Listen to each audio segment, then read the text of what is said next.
திருவள்ளுவர் வழங்கிய திருக்குறளில் உள்ள அதிகாரங்களை கொண்டு இதேச்சதிகாரத்தை வெல்வோம் என்று முதலமைச்சர் மு.க.ஸ்டாலின் தெரிவித்திருக்கிறார். அண்மை செய்தியாக பார்த்து வருகிறோம். தூத்துக்குடி, கன்னியாகுமரி மாவட்டங்களுக்கு 3 நாள் பயணமாக முதலமைச்சர் சென்றிருக்கக்கூடிய நிலையில் இதனை தெரிவித்திருக்கிறார். திருவள்ளுவர் வழங்கிய திருக்குறளில் உள்ள அதிகாரங்களை துணையாக கொண்டு இதேச்சதிகாரத்தை வெல்வோம் என்று முதலமைச்சர் மு.க.ஸ்டாலின் தெரிவித்திருக்கிறார்.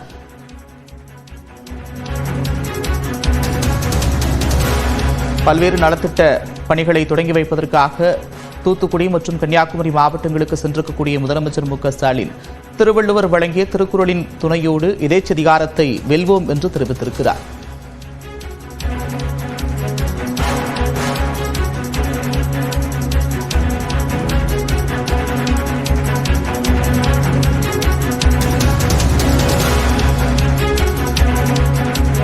திருவள்ளுவர் வழங்கிய திருக்குறளில் உள்ள அதிகாரங்களை துணையாக கொண்டு இதேச்சதிகாரத்தை வெல்வோம் என்று முதலமைச்சர் மு.க.ஸ்டாலின் தெரிவித்திருக்கிறார். உயர்ந்து நிற்கும் வள்ளுவர் போல தமிழ்நாடு சிறக்கட்டும் என்றும் முதலமைச்சர் மு.க.ஸ்டாலின் தெரிவித்திருக்கிறார்.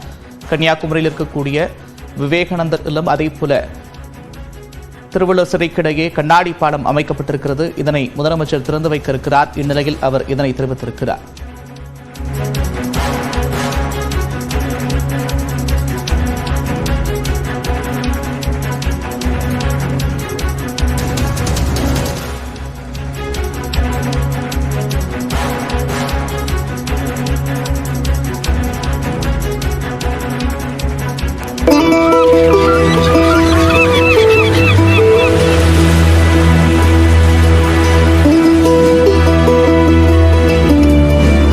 அகர முதல எழுத்தெல்லாம் ஆதிபகவன் முதற்றே உலகு.